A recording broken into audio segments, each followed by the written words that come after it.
Hindi na kita mahal, miho. At sa totoo lang, sawang-sawa na ako sa mukha mong mukhang matandang katulong sa bahay na ito. Ang mga salitang iyon ay tila isang malupit na sampal na bumasag sa katahimikan ng gabi. Huminto ang mundo ni Miho. Ang kanyang mga kamay na kasalukuyang maingat na naglalapag ng mainit pang kare-kare sa lamesa. Ang paboritong pagkain ni Kenta ay biglang nanginig. Ang usok mula sa ulam na kanina lamang ay nagpapahiwatig ng init ng tahanan. Ngayon ay tila naging malamig na hamog na bumabalot sa kanyang pagkatao. Sa loob ng bulsa ng kanyang apron, mahigpit niyang hinahawakan ang isang maliit at puting bagay. Isang pregnancy test kit na may 2 pulang guhit. Pagkatapos ng 20 taon ng paghihintay, pagkatapos ng libu-libong dasal at luha, sa wakas ay dininig ng langit ang kanyang hiling sa edad na 45. Balak sana niya itong ibigay bilang sorpresa para sa kanilang ika-20 anibersaryo ng kasal ngayong gabi. Ngunit ang sorpresang sumalubong sa kanya ay ang malamig na titig ng asawang binuo niya ang buhay sa loob ng 2 dekada. Dahan-dahang binitiwan ni Miho ang mangkok. Maririnig ang mahinang tunog ng pagtama ng porselana sa kahoy na lamesa. Tila ang huling tibok ng isang pusong malapit ng huminto. Tumingin siya kay Kenta. Ang lalaking ito, na dati ay nangako sa kanya ng kailanman, ay nakatayo sa harap niya habang hawak ang isang makapal na sobre. Kenta, anong ibig mong sabihin? Anibersaryo natin ngayon. Nagluto ako ng paborito mo. Ang boses ni Miho ay tila isang bulong na nalulunod sa gitna ng dagat. Isang mapait na tawa ang kumawala sa mga labi ni Kenta. Anniversary? Yan lang ba ang alam mong gawin? Magluto, maglinis, at maghintay sa akin na parang aso? Tingnan mo ang sarili mo, Miho. Look at you. You are dry, old, and useless. Wala ka man lang maibigay na anak sa akin para magpatuloy ang pangalan ko. I need a woman who is alive. Someone who can give me a future. Hindi isang tulad mo na unti-unti nang kinakain ng kalawang. Sa bawat salitang binibitawan ni Kenta, tila may mga karayom na unti-unting itinutusok sa puso ni Miho. Ang kanyang lalamunan ay nanunuyo at ang bawat hininga ay tila isang dusa. Hindi niya magawang sumigaw. Ang sakit ay masyadong malalim para sa isang simpleng pag-iyak. Ang kanyang mga mata ay nanatiling nakatitig sa asawa, naghahanap ng kahit katiting na bakas ng pagmamahal na dati ay doon niya nakikita. Pero wala. Ang tanging naroon ay ang puot at pagkainip. Biglang bumukas ang pinto ng kanilang bahay nang walang pasabi. Isang mas bata at mas magandang babae ang pumasok. Si Chloe. Nakasuot ito ng pulang bestida na tila nangaasar sa payak na kasuotan ni Miho. Lumapit si Chloe kay Kenta at pinalupot ang mga kamay nito sa braso ng kanyang asawa. Love, tapos na ba? Ang tagal naman. Naiinip na ako sa labas. Masyadong amoy luma sa loob ng bahay na ito. Wika ni Chloe sa isang tinig na puno ng pagmamay-ari. Tumingin si Chloe kay Miho mula ulo hanggang paa at isang mapanguyam na ngiti ang sumilay sa kanyang mga labi.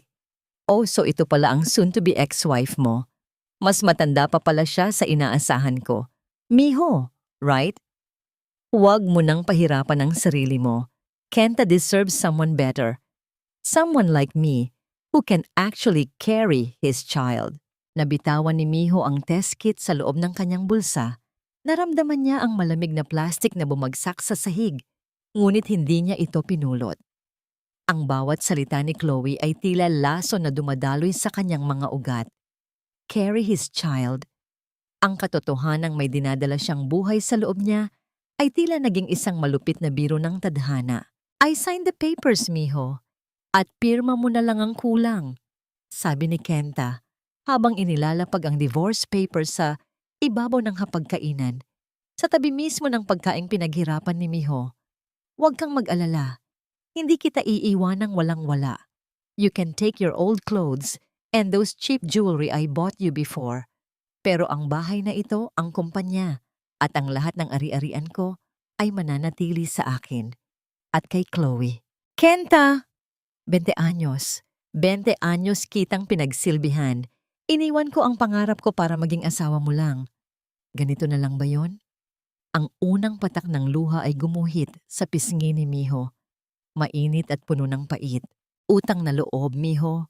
Don't act like a victim. Binayaran kita sa pamamagitan ng pagpapakain sa'yo sa loob ng 2 dekada. Ngayon, umalis ka na. Ayaw kong makita ang mukha mo bukas ng umaga. Chloe and I are starting a new life here. At baka makasama pa sa baby namin kung makikita niya ang nega mong aura.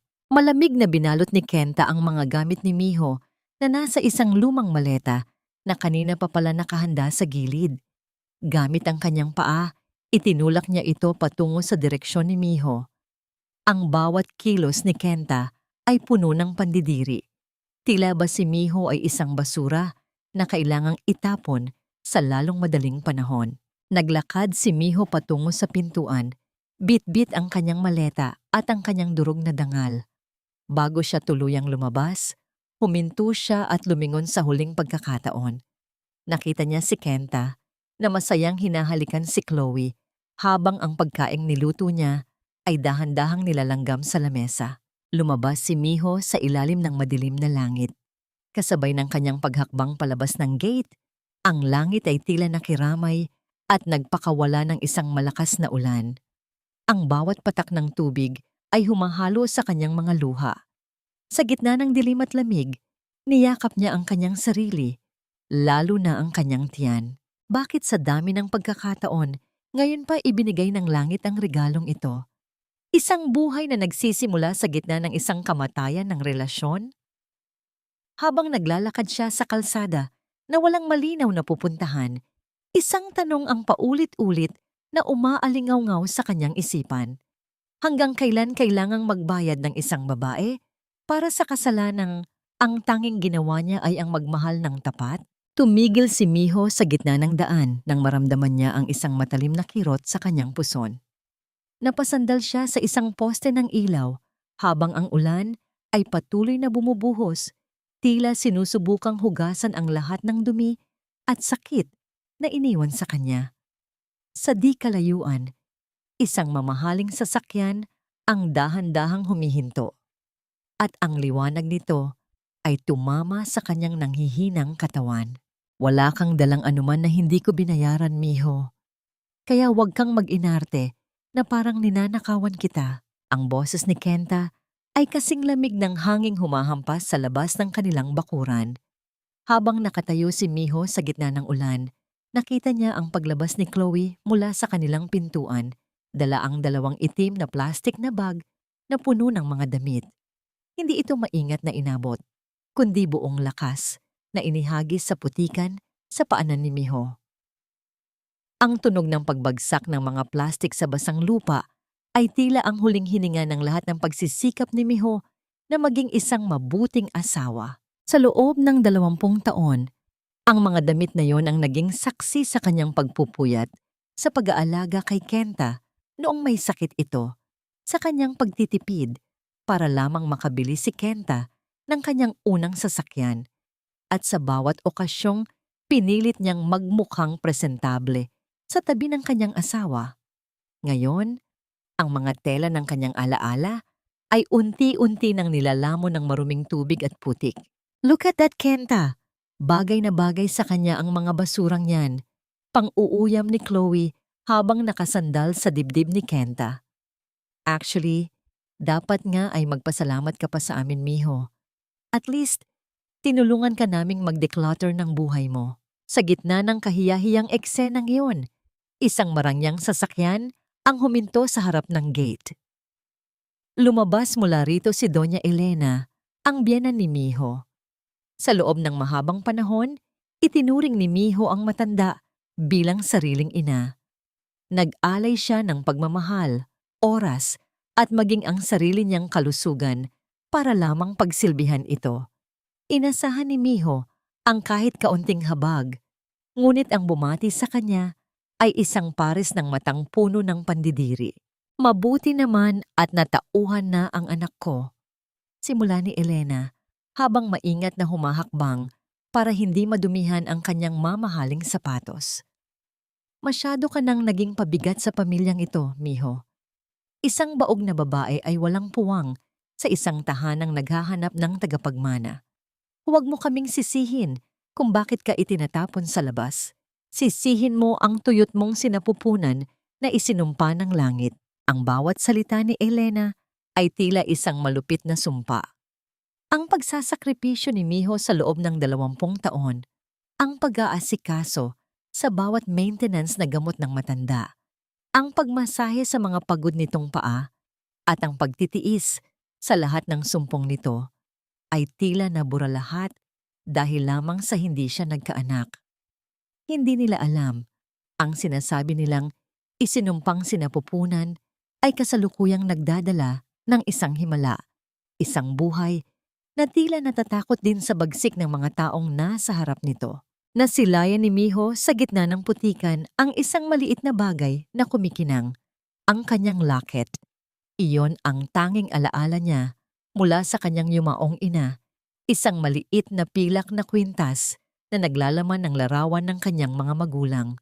Sa takot na mawala ito, mabilis siyang lumuhod sa putikan para pulutin ito. Ngunit bago pa man dumapo ang kanyang mga daliri sa kwintas, isang sapatos na may matalim na takong ang mabilis na tumapak dito. Si Chloe, dinikdik ng babae ang kanyang takong sa pilak na locket. Dahilan upang marinig ang mahinang pagtunog ng pagkayari ng metal. Ay, sorry. Akala ko kasi kung anong kalawangin na basura lang ito. Tawang-tawa na, sabi ni Chloe. Huwag mo na itong pulutin, Miho. Marumi na ito. Gaya mo. Doon, sa gitna ng putikan, habang nakaluhod at basang-basa ng ulan, naramdaman ni Miho ang isang matinding pait na gumapang sa kanyang lalamunan. Hindi siya lumaban. Hindi siya sumigaw. Ngunit sa bawat pagbaon ng takong ni Chloe, sa kanyang huling alaala, tila may isang bahagi ng lumang Miho ang tuluyan ng namatay. Dahan-dahan siyang tumayo. Bit-bit ang basang plastik ng kanyang mga damit. Hindi na niya tiningnan si Kenta, si Chloe o si Elena. Tinalikuran niya ang gate ng mansyong minsan niyang tinawag na tahanan. Bawat hakbang niya palayo ay tila paghila sa isang mabigat na kadena. Ngunit sa kabila ng sakit, may isang uri ng kalayaan ang nagsisimulang sumibol sa kanyang dibdib.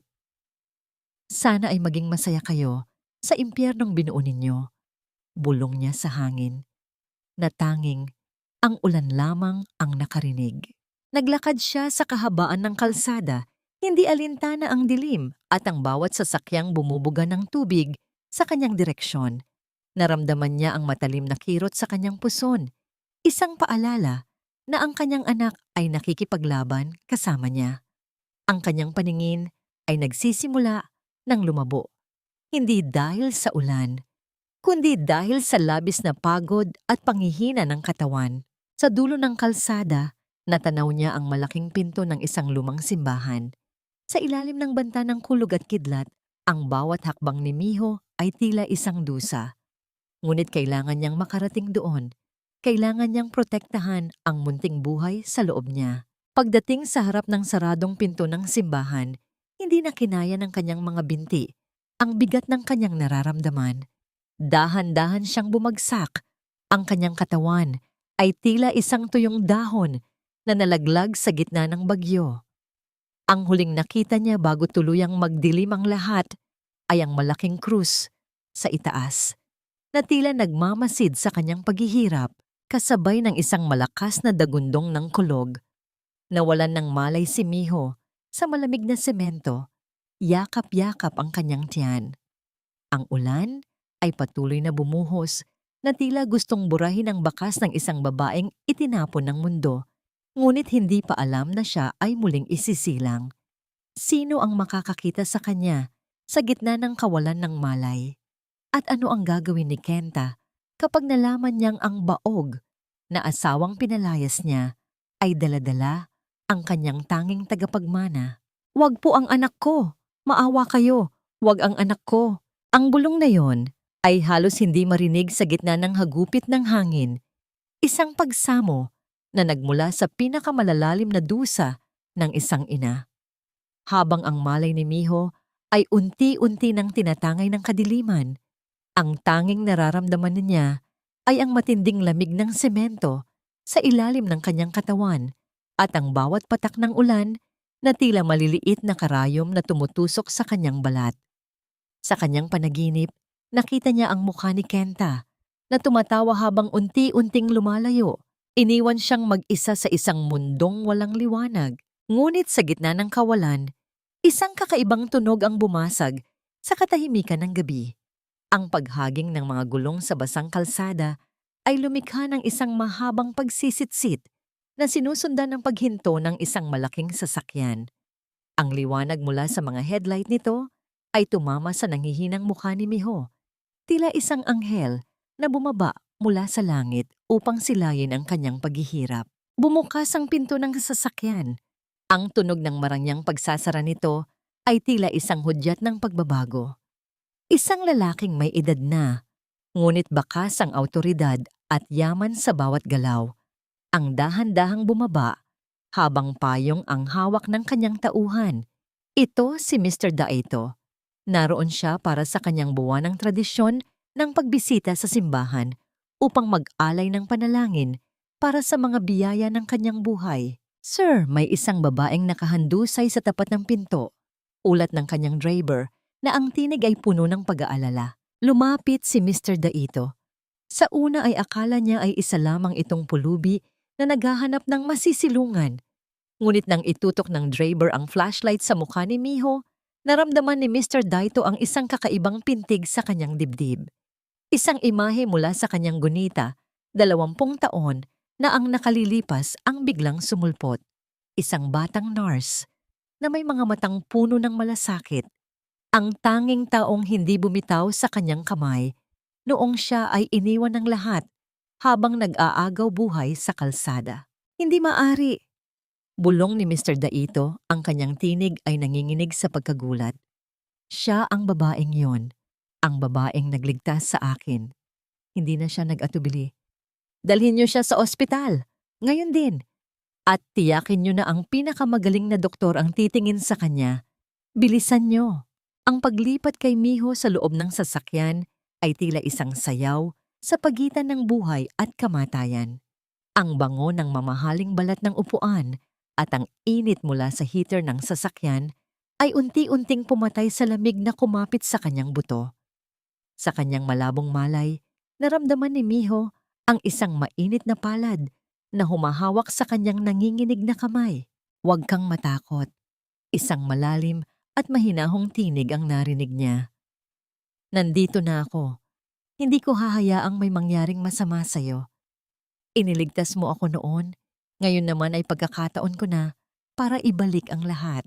Pagdating sa isang pribadong ospital na pagmamay-ari ng mga Daito, ang paligid ay napuno ng mabilis na mga hakbang at ang mahinang tunog ng mga kagamitang medikal. Habang si Miho ay isinusugod sa emergency room, si Mr. Daito ay nanatili sa labas. Ang kanyang mga kamay ay mahigpit na nakakapit sa kanyang baston. Lumabas ang doktor makalipas ang ilang oras. Ang muka ay seryoso.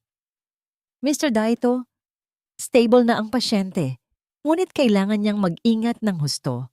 She is pregnant, but it is a high-risk pregnancy.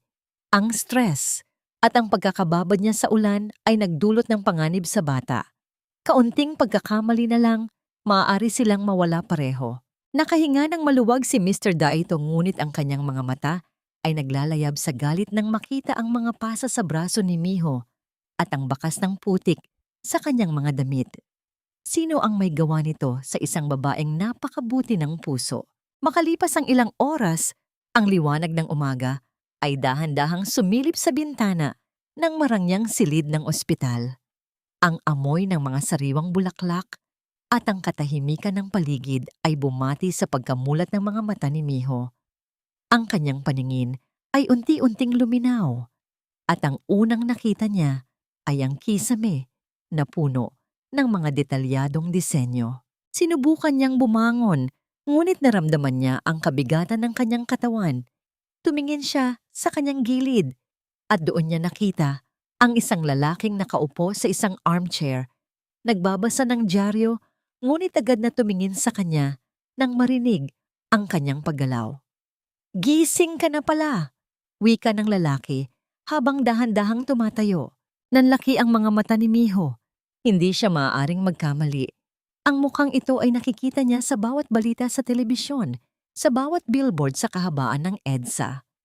Ang lalaking nasa harap niya ay ang pinakamakapangyarihang negosyante sa bansa, ang may-ari ng kumpanyang pinagtatrabahuhan ni Kenta. Kayo si Mr. Daito? Nauutal na tanong ni Miho, habang ang kanyang puso ay mabilis na tumitibok sa kaba at lito. Ngumiti ng bahagya si Mr. Daito, isang ngiting puno ng pagkilala at isang pangakong hindi na kailangan pang bigkasin. Oo, Miho. At mula sa araw na ito, wala nang sino man ang makakapanakit sa iyo muli. Napahawak si Miho sa kanyang tiyan, naramdaman ang munting tibok ng buhay sa loob niya. Ngunit sa likod ng pasasalamat, isang tanong ang bumagabag sa kanya. Paano siya nakilala ng taong ito? At ano ang magiging reaksyon ni Kenta kapag nalaman niyang ang asawang itinapon niya ay nasa ilalim na ng proteksyon ng taong kinatatakutan niya? Hindi sapat ang salitang salamat para sa isang buhay na ibinalik mo sa akin 20 taon na ang nakalilipas. Miho, ang mga salitang yon ni Mr. Daito ay tila isang mainit na yakap na nagpabagsak sa huling pader ng katatagan ni Miho. Sa loob ng marangyang silid ng ospital, kung saan ang bawat kagamitan ay kumikinang sa kalinisan, naramdaman ni Miho na sa wakas ay may isang taong nakakita sa kanyang tunay na halaga. Hindi bilang isang katulong, hindi bilang isang baog na asawa, kundi bilang isang tao. Tila bumalik ang kanyang gunita sa isang madilim at maulang gabi sa isang eskinita sa Maynila. Noong siya ay isang simpleng estudyanteng nurse pa lamang. Nakita niya ang isang lalaking biktima ng hit and run, dugo ang nakahandusay at iniwan ng lahat sa takot na madamay. Walang pag-aalinlangan, ginamit ni Miho ang kanyang huling perang pampaaral upang bayaran ang paunang deposito sa ospital at hindi iniwan ng lalaki hanggang sa ito ay maging ligtas. Ang lalaking iyon, na akala niya ay isang ordinaryong matanda, ay ang tao palang nasa harap niya ngayon. Sir, ginawa ko lang po ang tama noon. Hindi ko po akalaing matatandaan niyo pa ako. Bulong ni Miho habang ang kanyang mga daliri ay nanginginig na humahawak sa puting kumot. Kinuha ni Mr. Daito ang isang luma at kupas na litrato mula sa kanyang pitaka. Ipinakita niya ito kay Miho, isang larawan ng isang batang nurse na may matatamis na ngiti. Hinanap kita sa loob ng 2 dekada, Miho. Gusto kitang pasalamatan. Gusto kong ibalik ang utang na loob na kailanman ay hindi ko mababayaran ng kahit anong yaman. At ngayong natagpuan na kita sa ganitong kalagayan, hindi ako papayag na api-apihin ka lang ng kahit sino. Napayuko si Miho at ang kanyang mga balikat ay dahan-dahang nayanig ng mga hikbi. Iniwan po ako ng asawa ko, sir. Pinalayas po niya ako sa gabi ng aming anibersaryo. Sinabi po nilang wala akong silbi dahil hindi ako makapagbigay ng anak. Pero ngayon, napahawak siya sa kanyang tiyan kung saan nararamdaman niya ang marahang pintig ng kanyang himala. Ngayon, may dinadala po ako. Pero wala na akong matuluyan. Wala na akong pamilya. Isang matalim na tingin ang dumaan sa mga mata ni Mr. Daito. May pamilya ka, Miho. Mula ngayon, ang mansyon ko, ang tahanan mo. Ituturing kitang anak, at ang batang iyan ay lalaking may dangal sa ilalim ng aking proteksyon. At tungkol sa asawa mo, huminto si Mr. Daito, at ang boses niya ay naging kasing talim ng isang punyal. Si Kenta. Alam kong nagtatrabaho siya sa isa sa mga sangay ng kumpanya ko. Hindi niya alam na ang taong itinapon niya ay ang taong pinakamahalaga sa akin. Nanlaki ang mga mata ni Miho. Sir, huwag po kayong magpadalos-dalos. Baka madamay ang kumpanya niyo. Huwag kang mag-alala para sa akin, Miho.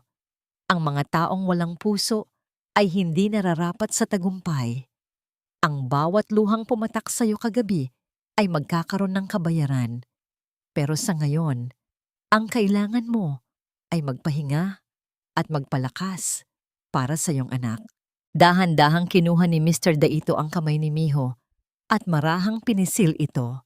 Sa sandaling iyon, naramdaman ni Miho na ang bigat na daladala niya sa loob ng 20 taon ay unti-unti nang nababawasan. Ang bango ng mga sariwang bulaklak sa silid ay tila nagpapahiwatig ng isang bagong simula, isang umaga na hindi na puno ng takot. Habang nakatitig si Miho sa bintana, nakita niya ang sarili sa salamin. Ang kanyang mukha ay maputla pa rin, ngunit may isang uri ng liwanag na nagsisimulang sumilay sa kanyang mga mata. Ang paghihiganti ay hindi pa niya naiisip, ngunit ang hustisya ay tila dahan-dahan nang kumakatok sa kanyang pinto.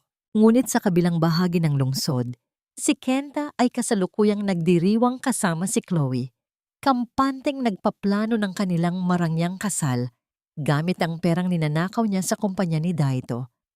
Hindi niya alam na ang bawat tawa niya ay tila isang hakbang palapit sa kanyang sariling pagkagunaw.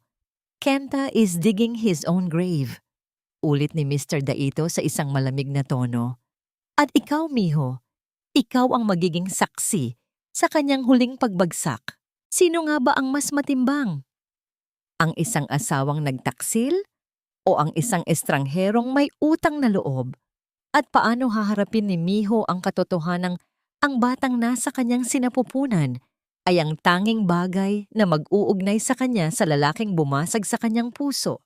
Hindi ang ginto o ang nagniningning na mga kristal na chandelier sa kisame ang nagpabalik ng aking hininga, kundi ang munting pintig na tila sumasayaw sa ilalim ng aking palad.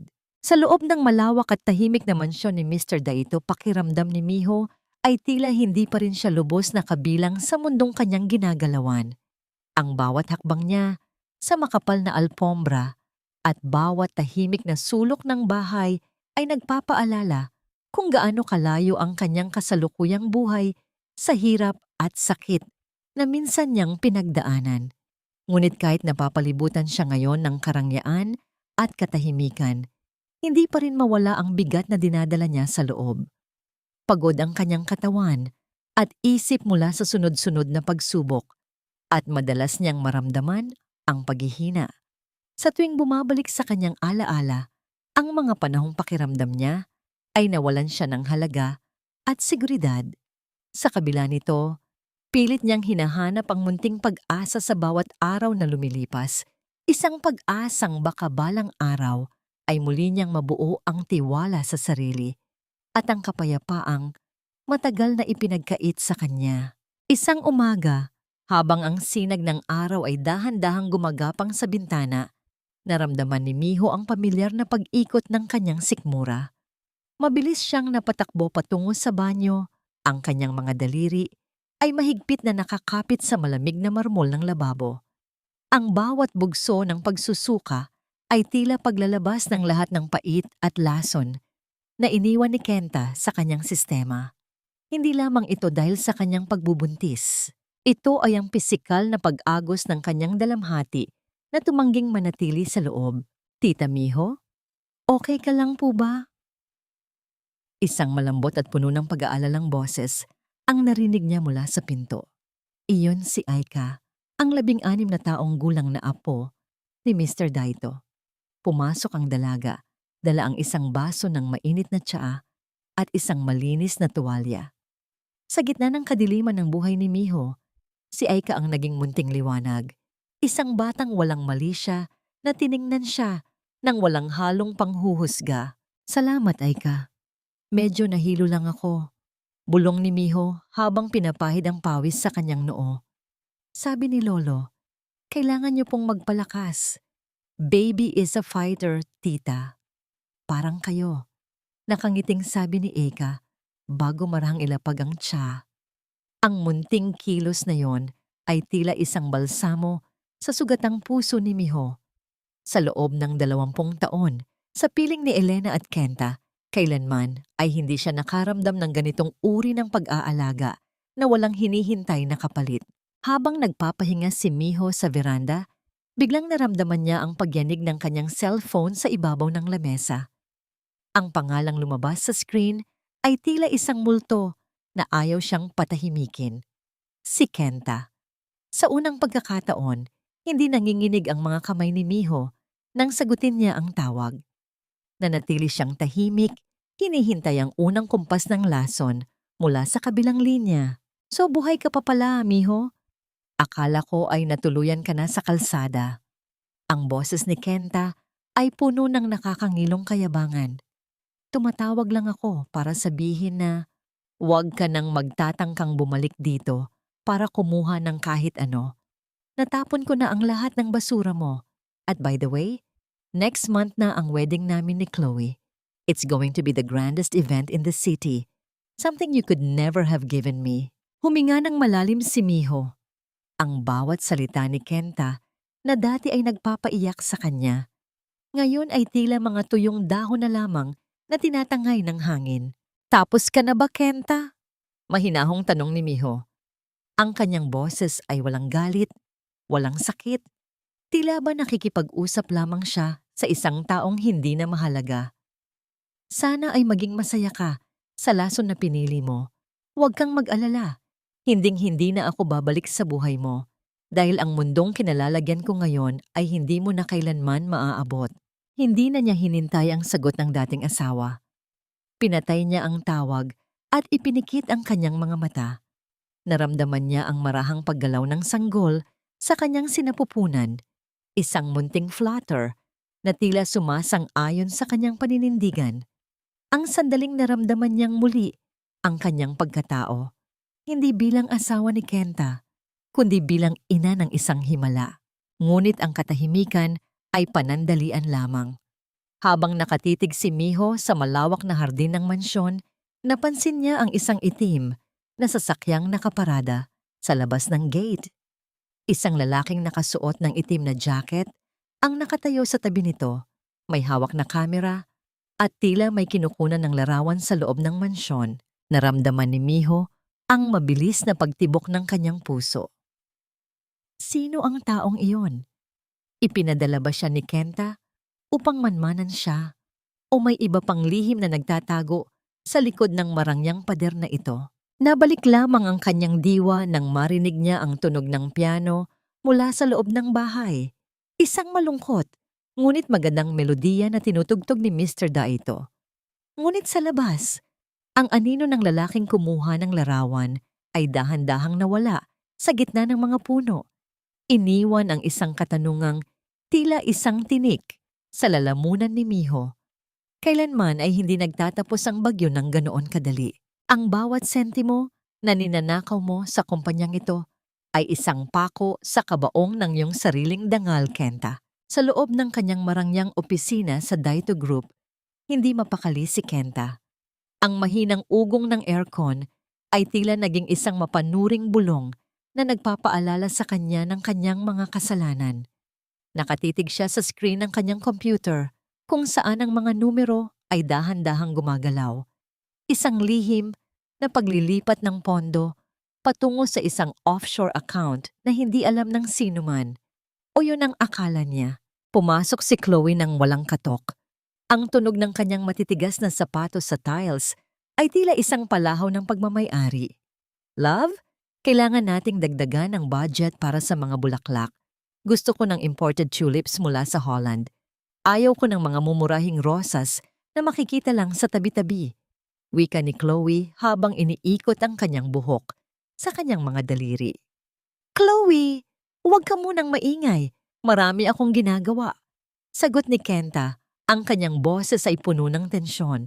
Bakit ka ba nag-aalala? Sabi mo ay kontrolado mo ang lahat.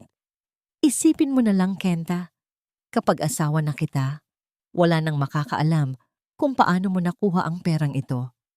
Ituturing nating wedding gift ito ng matandang Daito sa atin. Tawa ni Chloe, isang tawang puno ng katusuhan at walang pakialam sa batas. Isang empleyado ang kumatok at pumasok, ang mukha ay puno ng pag-aalinlangan. Sir Kenta, may mga discrepancy po sa liquidation ng huling project sa Makati. Hinahanap po ng audit department ang mga resibo. Mabilis na nagbago ang mukha ni Kenta. Ang kanyang mga mata ay nanlisik at ang kanyang boses ay naging kasing talim ng isang latigo. Discrepancy? Baka naman ang kakulangan sa talino mo ang dahilan, kaya hindi mo mahanap. Ayusin mo yan. Huwag mo akong abalahin sa mga maliliit na bagay na trabaho mo naman dapat. Kung hindi mo kaya, marami pang naghihintay sa labas na gustong pumalit sa pwesto mo. Ang pananakot at pagmanipula. Iyan ang maskara ni Kenta. Kapag pakiramdam niya ay nasusukol siya, ginagamit niya ang kanyang kapangyarihan upang itago ang kanyang mga bakas. Pagkaalis ng empleyado, mabilis niyang itinuloy ang pagformat ng mga file, kampante na walang sino man ang makakasilip sa kanyang mga ginagawa. Ngunit sa kabilang panig ng lungsod, sa loob ng isang silid na puno ng mga advanced na computer, sa mansyon ni Mr. Daito isang pares ng matitibay na mata ang nakatitig sa parehong mga numero. Hindi niya pinalitan ng password. Bulong ni Miho sa kanyang sarili. Ang kanyang boses ay puno ng kapaitan, ngunit may kasamang determinasyon. Ang password na ginamit ni Kenta ay ang petsa ng kanilang kasal. Hindi dahil sa mahal pa niya ito, kundi dahil sa sobrang kayabangan niya. Akala niya ay hinding-hindi na maglalakas loob si Miho na gamitin ang kaalamang yun laban sa kanya. Dahan-dahang iginalaw ni Miho ang mouse, ang bawat pagdapo ng kanyang mga daliri sa keyboard ay tila isang hakbang patungo sa hustisya. Katabi niya si Mr. Daito na nakikinig ng mabuti habang ipinapaliwanag ni Miho ang bawat irregularidad na natutunan niya noong siya pa ang palihim na gumagawa ng mga report ni Kenta nang walang bayad. Dito niya itinatago ang mga pondo, sir. Gumagamit siya ng mga ghost suppliers. Paliwanag ni Miho. Ang kanyang puso ay mabilis na tumitibok. Hindi dahil sa takot, kundi dahil sa katotohanang ang taong minahal niya ay isang halimaw na walang katulad. Ipagpatuloy mo, Miho, ani Mr. Daito sa isang malamig na tono. Hayaan natin siyang mag-ipon ng sapat na lubid na gagamitin niya sa sarili niyang bitayan. Habang nangyayari ito, sa isang mamahaling klinik, nakatayo si Chloe sa loob ng banyo, nakatitig sa isang pregnancy test kit. Isang guhit lamang ang nakikita. Maputla ang kanyang mukha. Wala siyang dinadalang bata. Ang kanyang pagbubuntis ay isang malaking kasinungalingan lamang upang mapabilis ang pagpapakasal kay Kenta at makuha ang yaman nito. Hindi ito maaari, bulong ni Chloe. Ang kanyang mga kuko ay bumaon sa kanyang palad. Kapag nalaman ni Kenta na hindi ako buntis, baka balikan niya ang matandang babaeng iyon. Isang madilim na ideya ang pumasok sa kanyang isipan. Isang ideya na kasing dumi ng kanyang budhi. Tumingin siya sa salamin at nagsimulang magsanay ng isang mukhang puno ng pait at sakit. Kailangan kong palabasin na nawala ang bata. At kailangang si Miho ang sisisihin ng lahat, sabi ni Chloe sa kanyang sarili. Ang kanyang mga mata ay nanlilisik sa galit. Kung hindi man siya tuluyang nawala sa buhay namin, sisiguraduhin kong sa kulungan ang bagsak niya. Ang katahimikan sa loob ng klinik ay nabasag lamang ng tunog ng pagtapon ni Chloe ng test kit sa basurahan, kasabay ng kanyang desisyon na itodo ang kasamaan. Habang ang gabi ay lumalalim, si Miho ay nakatayo sa beranda ng mansyon, nakatitig sa buwan. Naramdaman niya ang marahang pagtapak ng paa ni Mr. Daito sa likuran niya. "Handa ka na ba, Miho?" tanong ng matanda. "Handa na po, sir. Hindi na para sa akin, kundi para sa batang ito na wala pang malay," sagot ni Miho habang hinahaplos ang kanyang tiyan. Hindi alam ni Chloe na ang planong pagbagsak na inihahanda niya para kay Miho ay siya palang magiging simula ng kanyang sariling pagkagunaw. Dahil sa larong ito, ang katotohanan ay may sariling paraan ng paglabas. Gaano man ito itago sa likod ng mga mamahaling tulips at offshore accounts. Hindi ang mamahaling damit o marangyang buhay ang tunay na nagpabago sa akin. Mahina, ngunit matatag na. Sabi niya, "Ang nagbago sa akin ay ang pagkatutong pakinggan muli ang sarili kong halaga. Ang bahagi ng pagkatao kong matagal kong isinantabi para lamang matugunan ang inaasahan ng ibang tao." Sandali siyang tumigil bago muling tumingin ng diretso. Napagtanto ko na hindi ko kailangang mawala ang sarili ko para lamang tanggapin o mahalin ng iba. Habang nakatayo si Miho sa harap ng malaking salamin sa loob ng kanyang silid sa mansyon, tila isang estranghero ang nakatingin sa kanya pabalik. Ang kanyang buhok, na dati ay laging nakapusod at amoy kusina, ngayon ay dahan-dahang bumabagsak sa kanyang balikat. Makintab at tila alon ng gabi. Ang kanyang balat, na dati ay tuyot dahil sa labis na pagtatrabaho at pag-aalala, ngayon ay nagliliwanag sa ilalim ng banayad na liwanag ng chandelier. "You look like a queen, Tita Miho," bulong ni Aika habang inaayos ang dulo ng kanyang emerald green na gown. Ang kulay ng damit ay tila nagpapatingkad sa tapang na matagal nang nagtatago sa likod ng kanyang mga mata. Huminga ng malalim si Miho. Ngayong gabi, ang charity gala ng Daito Group. Ito ang unang pagkakataon na lalabas siya sa kumpas ng mundo, hindi bilang ang basang asawa na itinapon sa ulan, kundi bilang isang babaeng muling nabuo mula sa mga piraso ng kanyang sariling pagkawasak. Salamat, Aika. Pero ang totoo, kinakabahan ako. Pag-amin ni Miho, ang kanyang boses ay nanginginig ng bahagya, ngunit ang kanyang tindig ay nananatiling matuwid. Pumasok si Mr. Daito, nakasuot ng kanyang formal na tuxedo at isang mapagmalaking ngiti ang sumilay sa kanyang mga labi. Ang kaba ay tanda na buhay ka, Miho. Gamitin mo yan para mas maging matalas ang iyong pakiramdam. Huwag mong kakalimutan, ikaw ang may-ari ng gabing ito kahit hindi pa nila alam. Pagdating sa hotel kung saan gaganapin ang gala, ang atmosfera ay napuno ng bango ng mga mamahaling pabango at ang mahinang tunog ng mga kubyertos na tumatama sa porselana. Sa gitna ng karamihan, agad na natanaw ni Miho ang isang pamilyar na anino, si Kenta. Nakatayo ang dating asawa sa gitna ng isang grupo ng mga negosyante, may hawak na baso ng champagne at tawa ng tawa. Mukha siyang makapangyarihan, mukha siyang matagumpay, ngunit sa mga mata ni Miho, ang bawat tawa nito ay tila isang hungkag na tunog ng isang lalaking nabubuhay sa kasinungalingan. Sa tabi nito ay si Chloe, na nakasuot ng masyadong maikling bestida na tila sumisigaw ng atensyon. Naramdaman ni Miho ang mabilis na pagtibok ng kanyang puso.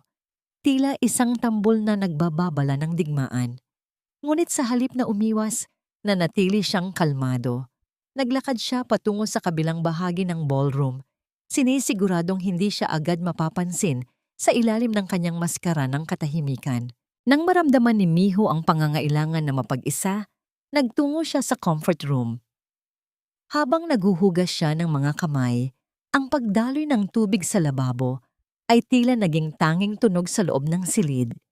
Biglang bumukas ang pinto at pumasok ang isang babaeng ang presensya ay sapat na upang magpalamig ng paligid. Si Doña Elena. Mabilis na tumalikod si Miho at nagkunwaring inaayos ang kanyang buhok sa harap ng salamin, habang ang kanyang mukha ay bahagyang natatakpan ng kanyang mga palad. Si Elena naman ay tila walang pakialam, abala sa pag-aayos ng kanyang makapal na kolorete. "Akala mo ba ay madaling itago ang lahat, Elena?" Wika ng isang babaeng kasunod nito, na tila isang malapit na kaibigan. "Huwag kang mag-alala," sagot ni Elena. Ang kanyang boses ay puno ng kayabangan at kawalang hiyaan. "Nakuha na namin ang pirma ng hangal na babaeng iyon. Hindi niya alam na ang perang inakala niyang naglaho sa kumpanya ay ang mismong inheritance na iniwan sa kanya ng mga magulang niya. Inubos namin iyon para sa luho ni Kenta at ngayon, wala na siyang magagawa. Pulubi na siya at mananatili siyang pulubi habang buhay." Ang mga salitang iyon ay tila isang kidlat na tumama sa sistema ni Miho. Inheritance? Ang perang pinaghirapan ng kanyang mga magulang na akala niya ay nawala dahil sa maling investment ni Kenta ay ninakaw pala ng mismong pamilyang pinagsilbihan niya. Ang kanyang mga kamao ay naggit-ngit sa ilalim ng lababo. Ang galit na kanina lamang ay isang munting apoy ngayon ay naging isang dambuhalang sunog na handang tumupok sa lahat. Ngunit nanatili siyang tahimik. Pinanood niyang lumabas si Elena sa salamin. Ang matanda ay walang kamalay-malay na ang hangal na babaeng pinag-uusapan nito ay nasa likuran lamang niya. Lumabas si Miho sa comfort room.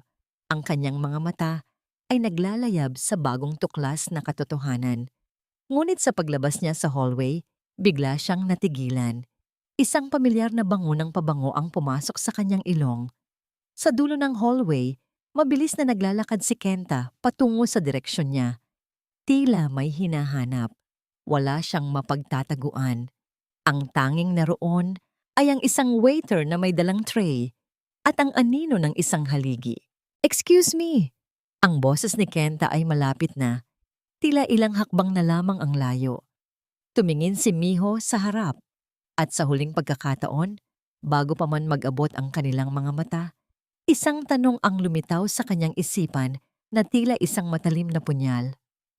Kung ang lahat ng buhay ko ay isang panlilin lang lamang, karapat-dapat pa bang itira ang kahit isang hibla ng awa para sa lalaking ito? Huminto si Kenta sa tapat ng taong nakatalikod sa kanya. "Miss, nakita mo ba ang asawa ko? Mismo ang fiancé ko na dumaan dito?" Dahan-dahang lumingon si Miho. Ang kanyang puso ay tila huminto sa pagtibok habang hinihintay ang pagbagsak ng katotohanan sa mukha ni Kenta. "Excuse me, miss. Baka nakita mo ang mapapangasawa ko. Naka-red dress siya." Ang boses ni Kenta ay tila isang malamig na haplos sa batok ni Miho. Nararamdaman niya ang init ng hininga ng lalaki sa kanyang balikat. Sa isang iglap, ang lahat ng kanyang katapangan ay tila natunaw. At ang tanging narinig niya ay ang mabilis at malakas na tibok ng kanyang sariling puso. Isang tunog na tila nagbababala ng isang napakalapit na panganib. Dahan-dahang humarap si Miho, ngunit bago pa man magtagpo ang kanilang mga mata, sa ilalim ng madilim na ilaw ng hallway, bahagyang ibinaba ni Miho ang kanyang ulo at itinapat ang kanyang mamahaling lace fan sa kanyang mukha. Ang tanging nakikita ni Kenta ay ang nagniningning na mga mata ni Miho at ang emerald green na gown na bumabalot sa kanyang katawan. "Pasensya na, wala akong nakitang babaeng nakapula," sagot ni Miho sa isang boses na bahagyang binago, mas malalim at mas formal. Natigilan si Kenta. May kung anong pamilyar sa mga matang yon, isang bagay na tila humihila sa kanya, pabalik sa isang gabing gusto na niyang kalimutan. Ngunit sa kanyang isipan, ang Miho na kilala niya ay isang babaeng basang-basa, marumi at durog. Hindi ang Reynang nasa harap niya ngayon.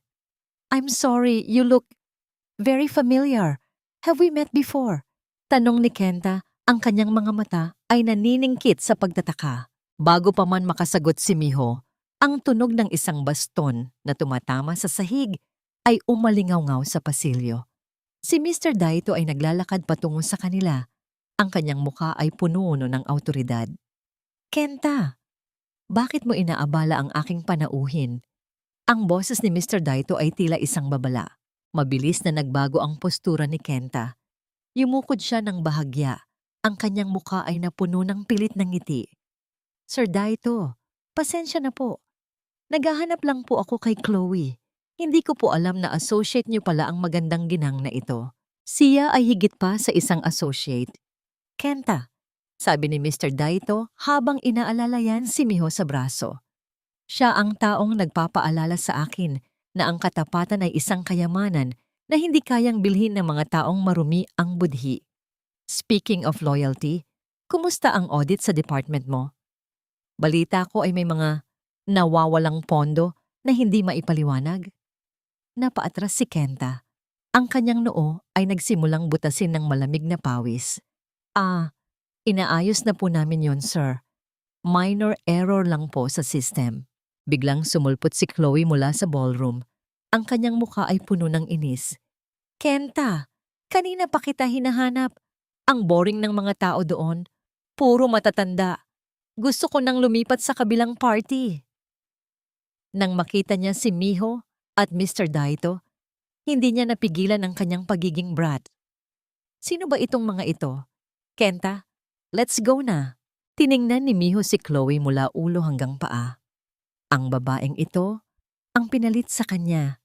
Isang batang walang modo, walang lalim, at tila isang makulay na pabalat lamang ng isang librong walang laman.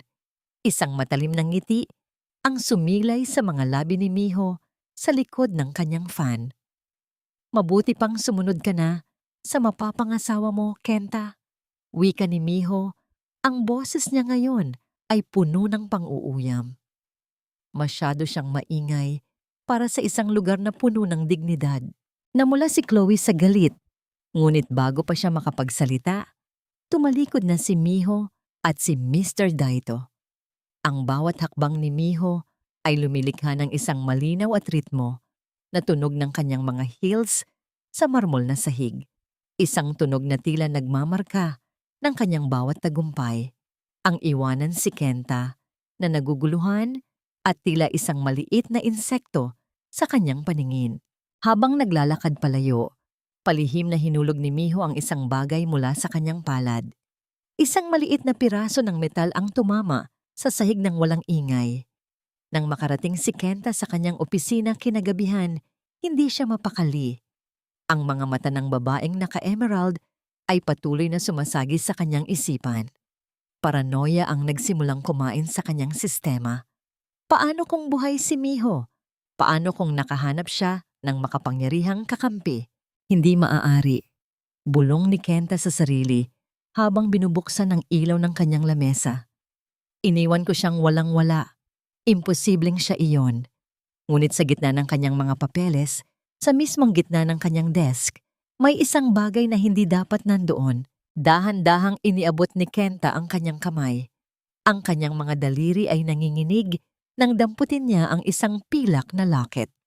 Ito ay madumi, may bakas ng putik, at may yupi ng isang matalim na takong. Ang locket na mismong tinapakan ni Chloe nung gabing pinalayas nila si Miho. Ang hangin sa loob ng opisina ay tila biglang naglaho. Ang puso ni Kenta ay tila sasabog sa takot. Paano napunta ang locket na ito sa kanyang opisina na laging nakalak? Isang tanong, ang tila naging isang sumpa sa kanyang pandinig. Buhay ba ang nakaraan upang siya ay singilin? Samantala, sa labas ng gusali, nakita ni Miho si Chloe na palihim na sumasakay sa isang taxi imbes na sumabay kay Kenta. Bakit sinusundan ni Chloe ang isang hindi kilalang lalaki sa gitna ng gabi? Akala mo ba ay hahayaan kitang mabuhay ng payapa pagkatapos mong sirain ang gabi ko? Kung hindi kita nakuha sa santong dasalan, makukuha kita sa santong paspasan. Ang boses ni Kenta sa kabilang linya ng telepono ay tila laso na pilit na isinisiksik sa pandinig ni Miho. Sa loob ng opisina ni Mr. Daito kung saan ang bango ng sariwang kape at amoy ng mga lumang libro ay nagbibigay sana ng kapanatagan, ang bawat salita ni Kenta ay tila maruming putik na pilit na dumudungis sa katahimikan. Hindi alam ni Kenta na ang kinakausap niya ay ang mismong babaeng itinapon niya. Ngunit ang kanyang galit sa misteryosong babaeng Emerald ay sapat na upang maghasik siya ng kaguluhan. Isang formal na dokumento ang inilapag ng abogado ni Mr. Daito sa harap ni Miho. Isang reklamo para sa kasong pagnanakaw. Inakusahan ni Kenta ang isang dating empleyado at asawa ng pagtangay sa mga mahahalagang alahas ng pamilya at mga dokumento ng kumpanya. Iyon ang huling barahan ni Kenta, ang gamitin ng batas upang mahanap at durugin si Miho. Kahit na kailangan niyang gumawa ng kwento, gusto niyang ipakita na ikaw ay isang kriminal. Miho, malumanay na wika ng abogado habang inaayos ang kanyang salamin. Gusto niyang sirain ang iyong pangalan bago ka pa man makapagsalita laban sa kanya. Isang klasikong galaw ng isang taong desperado at takot. Naramdaman ni Miho ang isang matalim na kirot sa kanyang dibdib. Hindi dahil sa takot na makulong, kundi dahil sa katotohanang ang lalaking minahal niya sa loob ng 20 taon ay handang ipakulong ang ina ng kanyang anak para lamang iligtas ang sariling balat. Ang bawat sakripisyo ni Miho, ang bawat gabing hindi siya natulog para pagsilbihan si Kenta, ay binaliktad at ginawang armas laban sa kanya. Hindi na ako magugulat. Bulong ni Miho, Ang kanyang mga mata ay nanatiling nakatitig sa kanyang mga kamay na nakapatong sa kanyang sinapupunan. Iyan ang Kenta na kilala ko. Kapag hindi niya makuha ang gusto niya, sisirain niya ang lahat ng nasa paligid niya. Dahan-dahang tumayo si Mr. Daito mula sa kanyang upuan at lumapit sa bintana. Huwag kang mag-alala, Miho. Ang kanyang mga pekeng ebidensya ay tila mga bahay na gawa sa baraha. Isang ihip lang ng katotohanan ay guguho na ang mga ito. Aayusin ng mga abogado ko ang lahat. Pero kailangan mong maunawaan. Hindi na ito titigil hanggat hindi siya tuluyang nawawalan ng kapangyarihan. Tumango si Miho. Doon niya napagtanto na ang kanyang munting mundong pinagtataguan ay kailangan ng buksan. Ang pagtitiis na naging tatak ng kanyang pagkatao ay kailangan ng palitan ng paninindigan. Makalipas ang ilang araw, isang mahalagang balita ang dinala ng intelligence team ni Mr. Daito. Habang abala si Kenta sa pagpapakalat ng mga maling balita laban kay Miho, palihim na itong naghahanda para sa isang mabilis na pagtakas. Nakahanap sila ng mga flight booking patungo sa isang bansa sa Europa para sa 2 tao, si Kenta at Chloe.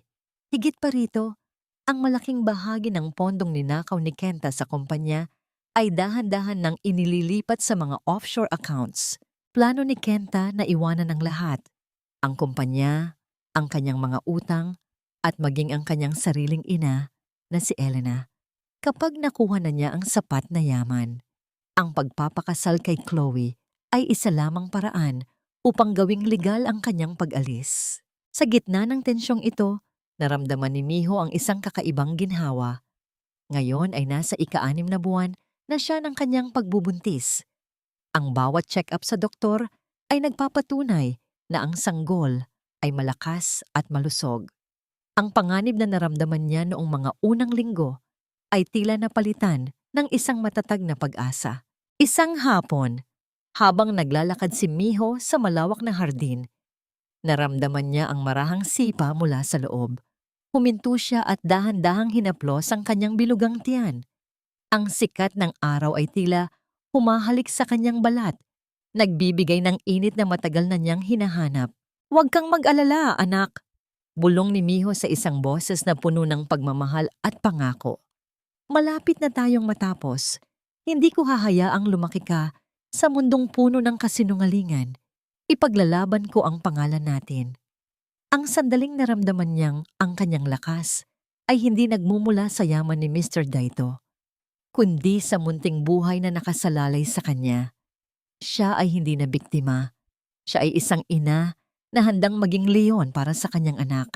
Ngunit sa likod ng bawat tagumpay ay may bagong tanong. Habang binabasa ni Miho ang mga report tungkol sa mga illegal accounts ni Kenta, napansin niya ang isang pangalan na paulit-ulit na lumilitaw bilang garantor ng mga transaksyon. Isang pangalan na hindi niya inaasahan. Isang tao na malapit kay Mr. Daito. Sino ang nagtatraidor sa loob ng mansyong inaakala niyang ligtas na kanlungan? At ano ang gagawin ni Miho kapag nalaman niyang ang banta sa kanyang buhay ay hindi lamang nanggagaling sa labas, kundi pati na rin sa loob ng mismong pader na kumukupkop sa kanya?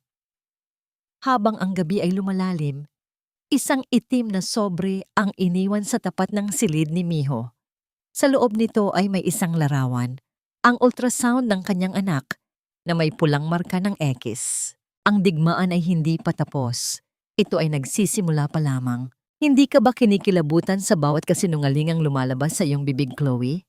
Ang pagpapanggap na may buhay sa loob mo para lamang sa pera ay isang kasalanang kailanman ay hindi huhugasan ng kahit anong yaman. Ang boses ni Miho ay kasing talim ng isang laser sa loob ng maliit at liblib na cafe sa dulo ng lungsod. Nakaupo siya sa tapat ni Chloe, ang babaeng naging mitya ng kanyang pagkawasak, ngunit ngayon ay mukhang isang basang sisiw na nanginginig sa takot. Ang bango ng kape sa pagitan nila ay tila naging isang mapait na paalala ng katotohanang pilit na itinatago ng bata at salo-salong babaeng ito. Hawak ni Miho sa ilalim ng lamesa ang itim na sobre na natanggap niya kagabi. Ang kanyang puso ay kumakaba pa rin, Ngunit ang kanyang mukha ay tila isang pader ng yelo. Hindi niya ipapakita ang kanyang takot.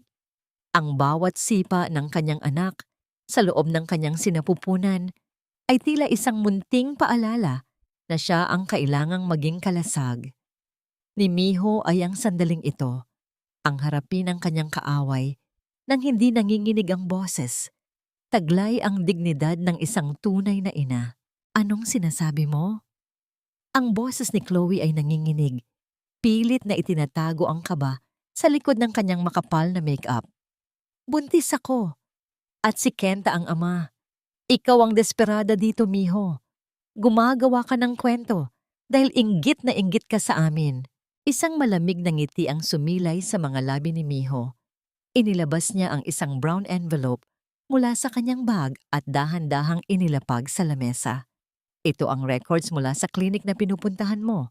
O sabihin na nating, ang klinik kung saan mo binabayaran ng doktor para pekein ang ultrasound mo. Alam kong wala kang dala, Chloe. At alam ko ring plano mong gamitin ang pagkawala ng bata para sisisihin ako at ipakulong. Namutla ang mukha ni Chloe. Tila lahat ng dugo sa kanyang katawan ay naglaho sa isang saglit. Ang kanyang mga mata ay nanlaki sa gulat. Paano mo nakuha yan? Hindi mahalaga kung paano. Mahinahong sagot ni Miho habang iniinom ang kanyang tsaa. Ang mahalaga ay ang katotohanang kapag nalaman ni Kenta na niloloko mo siya, sa tingin mo ba ay itutuloy pa niya ang kasal niyo? Kilala mo si Kenta. Gagamitin ka lang niya hanggat may silbi ka. At kapag nalaman niyang wala kang maibibigay na tagapagmana, itatapon ka rin niya, gaya ng pagtapon niya sa akin. Dahil sa labis na galit at takot, biglang tumayo si Chloe at mabilis na iwinasiwas ang kanyang kamay upang sampalin si Miho. Ngunit sa isang iglap, bago pa man dumapo ang palad nito sa pisngi ni Miho, nahuli ni Miho ang braso ni Chloe. Ang hawak ni Miho ay mahigpit, puno ng lakas, na nakuha niya mula sa mga gabing siya ay umiyak at nagdusa. Huwag mo nang subukan, banta ni Miho. Ang kanyang mga mata ay nanlilisik. Hindi na ako ang Miho na maaari mong saktan at api-apihin. Ang bawat sampal na tinanggap ko noon ay sapat na para sa isang buhay. Dahan-dahang binitiwan ni Miho ang braso ni Chloe na tila ba diring-diri siya sa paghipo dito. Bibigyan kita ng pagkakataon, Chloe. Isang paraan para iligtas ang sarili mo. Magtestigo kalaban kay Kenta.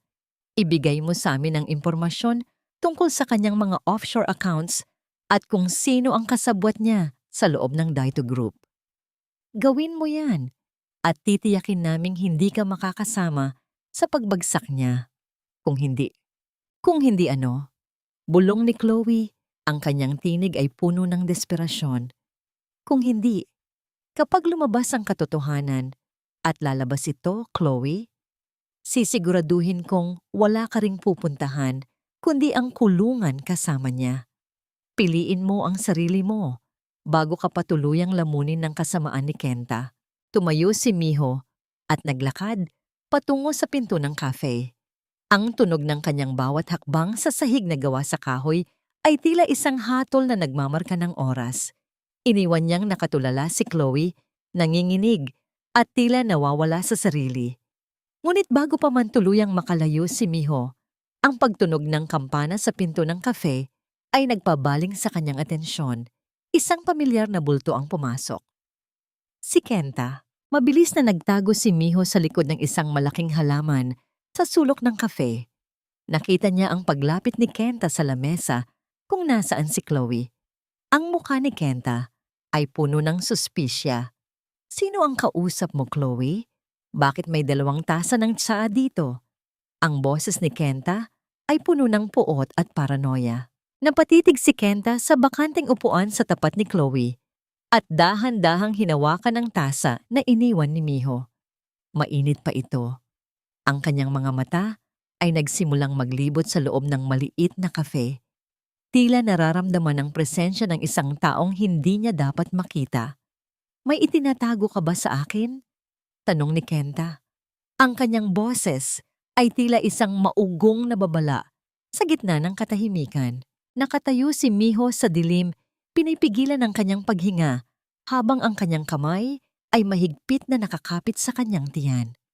Ang kaba ay tila isang malamig na tubig na bumabalot sa kanya. Mahuhuli ba siya ni Kenta sa pagkakataong ito? O ang pagdududa ni Kenta ang magiging mitya ng sarili nilang pagkagunaw? Hanggang kailan kayang itago ng isang tao ang baho ng kanyang budhi bago ito tuluyang sumabog sa kanyang sariling mukha?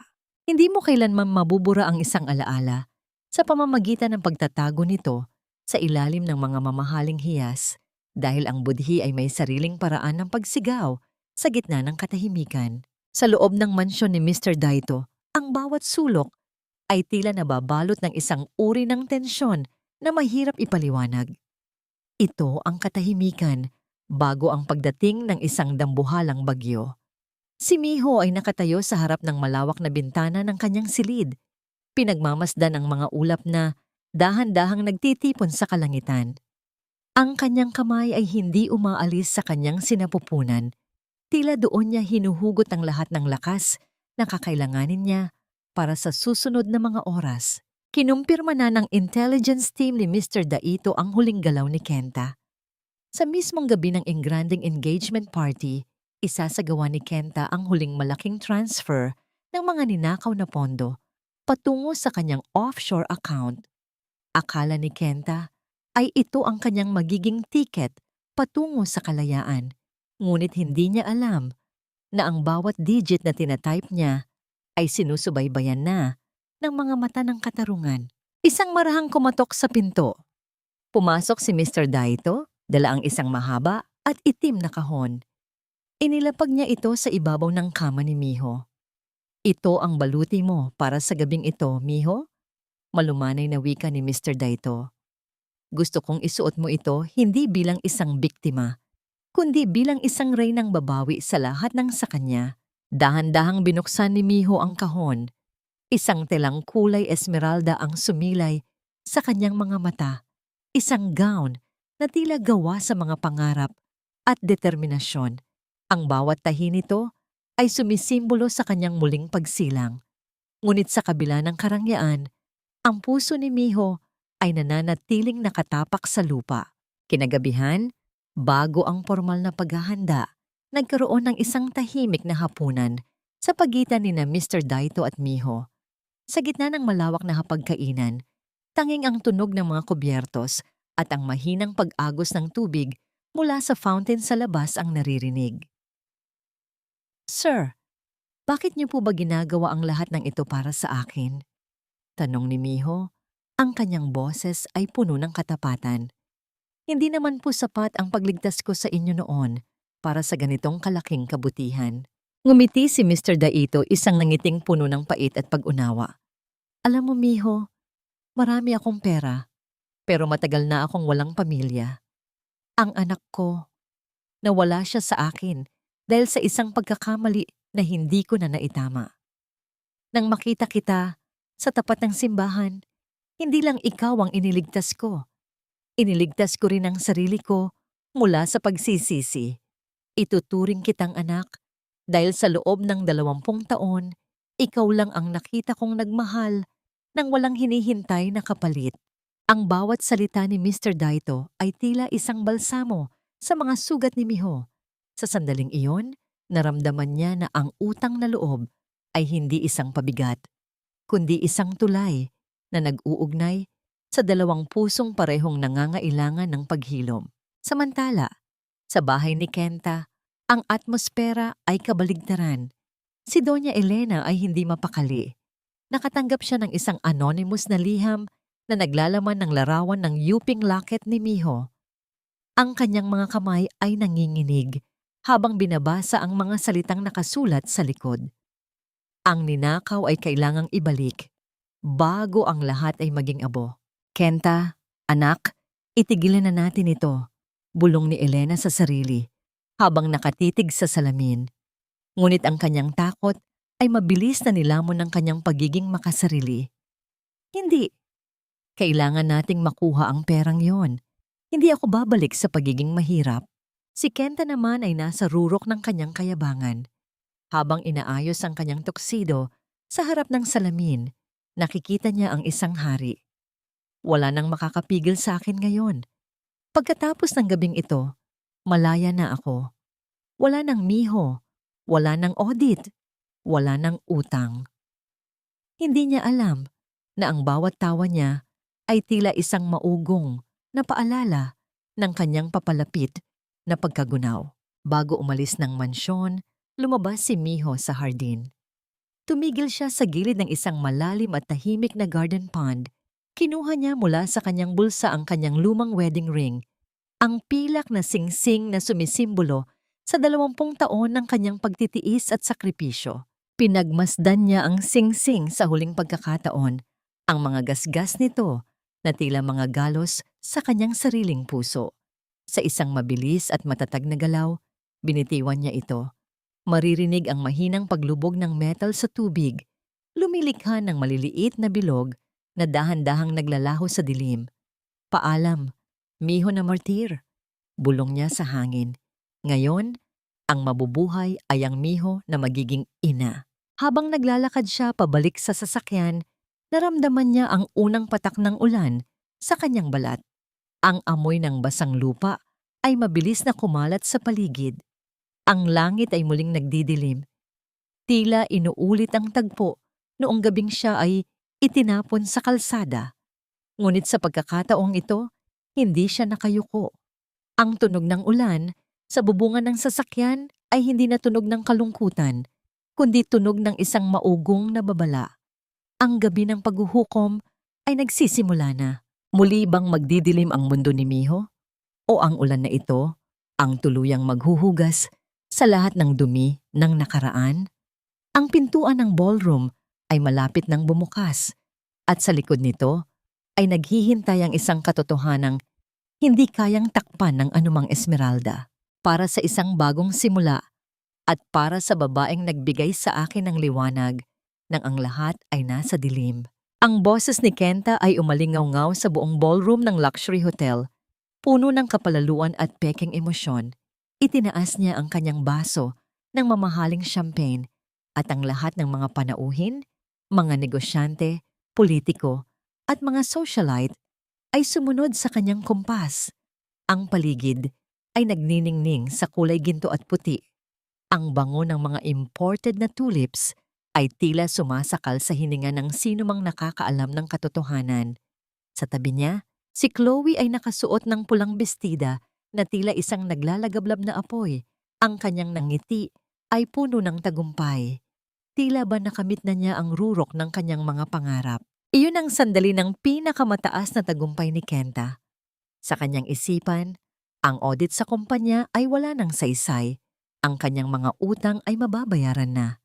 At ang babaeng kanyang minaltrato ay isa na lamang malabong alaala sa kalsada. Ngunit sa gitna ng palakpakan at tawanan, ang malalaking pintuan ng ballroom ay dahan-dahang bumukas. Ang bawat mata sa loob ng silid ay nabaling sa direksyong yon. Walang ingay na nagmula sa mga pintuan. Tila ba pati ang hangin ay tumigil sa pagdaloy upang bigyang daan ang mga papasok. Isang matandang lalaki ang unang humakbang. Ang kanyang baston ay tumatama sa makintab na sahig sa isang ritmo na puno ng awtoridad. Iyon si Mr. Daito. Ngunit hindi ang matanda ang kumuha ng atensyon ng lahat, kundi ang babaeng nakaangkla sa kanyang braso. Nabalot ng isang nakabibinging katahimikan ang buong ballroom. Ang babae ay nakasuot ng isang emerald green na gown na tila gawa sa mga hiyas ng karagatan. Ang bawat hakbang niya ay puno ng dignidad. Ang kanyang buhok ay bumabagsak sa kanyang balikat na tila mga alon ng seda. Ang kanyang mukha, na dati ay puno ng pagod at dusa, ngayon ay nagliliwanag sa ilalim ng mga chandelier. Ang kanyang mga mata ay hindi tumitingin sa kahit sino, ngunit ang bawat taong nadadaanan niya ay tila nakararamdam ng isang kakaibang lakas. Nabitawan ni Kenta ang kanyang baso. Ang marupok na kristal ay tumama sa sahig at ang champagne ay kumalat sa kanyang sapatos, kasunod ang pagkalat ng maliliit na piraso ng bubog sa paligid. ngunit hindi niya naramdaman ang basa. Ang kanyang puso ay tila huminto sa pagtibok. Ang kanyang mga labi ay nanginig.